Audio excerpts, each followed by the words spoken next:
بسم اللہ الرحمن الرحیم۔ انسانوں میں بہتر کون اور برا کون؟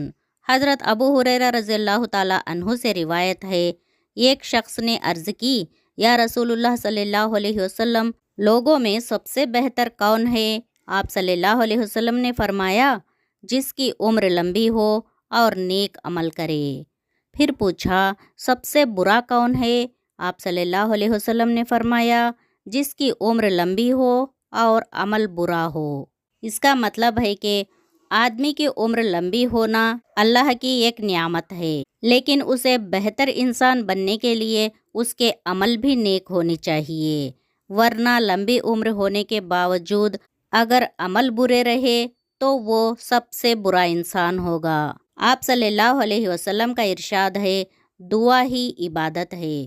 اور پھر نبی پاک صلی اللہ علیہ وسلم نے قرآن پاک کی یہ آیت پڑھی۔ ترجمہ: اور تمہارے رب نے فرمایا، مجھے پکارو، میں تمہاری دعاؤں کو قبول کروں گا۔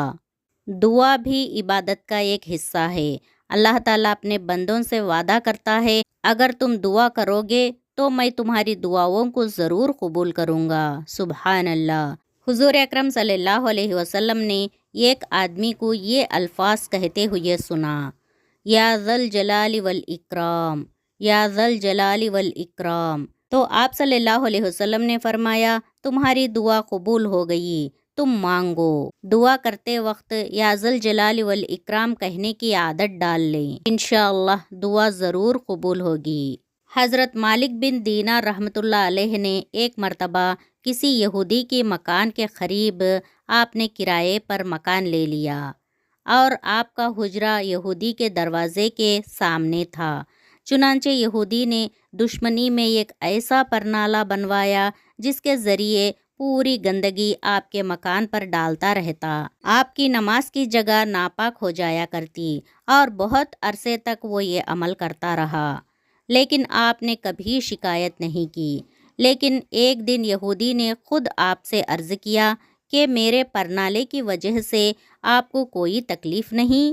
حضرت مالک بن دینار رحمۃ اللہ علیہ نے فرمایا، تیرے پرنالے سے جو غلاظت گرتی ہے اس کو جھاڑو لے کر روزانہ دھو ڈالتا ہوں، اس لیے مجھے کوئی تکلیف نہیں۔ یہودی نے کہا، آپ کو اتنی اذیت برداشت کرنے کے بعد بھی کبھی غصہ نہیں آیا؟ مالک بن دینار رحمۃ اللہ علیہ نے فرمایا، اللہ تعالیٰ کا یہ حکم ہے کہ جو لوگ غصے پر قابو پا لیتے ہیں، نہ صرف ان کے گناہ معاف کر دیے جاتے ہیں بلکہ انہیں ثواب بھی حاصل ہوتا ہے۔ یہ سن کر یہودی نے عرض کیا کہ یقیناً آپ کا مذہب بہت عمدہ ہے، کیونکہ اس میں دشمنوں کی اذیتوں پر صبر کرنے کو اچھا کہا گیا ہے، اور آج میں سچے دل سے اسلام قبول کرتا ہوں۔ سبحان اللہ۔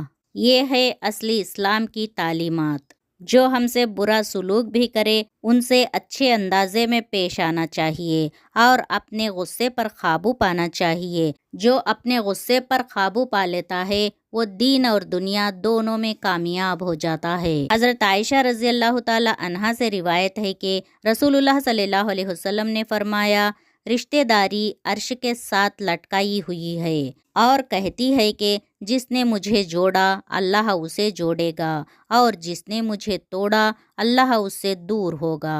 یعنی جو بھی خونی رشتے ہیں، جیسے ماں باپ، بھائی بہن، دادا دادی، نانا نانی، خالہ ماموں، چاچا پھوپھی، یہ جو رشتے ہیں یہ خونی رشتے ہیں، یہ اللہ کی طرف سے بنے ہوئے رشتے، ان کو توڑنے کا حق ہمیں نہیں ہے۔ یہ رشتوں کو اللہ نے جوڑے رکھنے کے لیے کہا ہے، اگر جو کوئی ان رشتوں کو توڑے گا تو اللہ ان سے دور ہوگا۔ یہ مسلم کی حدیث ہے۔ اللہ تعالی ہم سب کے دلوں میں پیار محبت عطا فرمائے اور ہمیں رشتوں کو جوڑے رکھنے کی توفیق دے، آمین یا رب العالمین۔ رسول اللہ صلی اللہ علیہ وسلم نے ارشاد فرمایا، جس نے کسی مسلمان کی پردہ پوشی کی، اللہ تعالیٰ قیامت کے دن اس کی پردہ پوشی کرے گا۔ یعنی کسی مسلمان کا عیب ہمیں پتہ چلا تو وہ دوسروں کے سامنے نہیں بتانا چاہیے، اس پہ پردہ ڈال کے رکھنا چاہیے، تو قیامت کے دن اللہ تعالیٰ اس کے بدلے میں ہمارے گناہوں کی پردہ پوشی کرے گا۔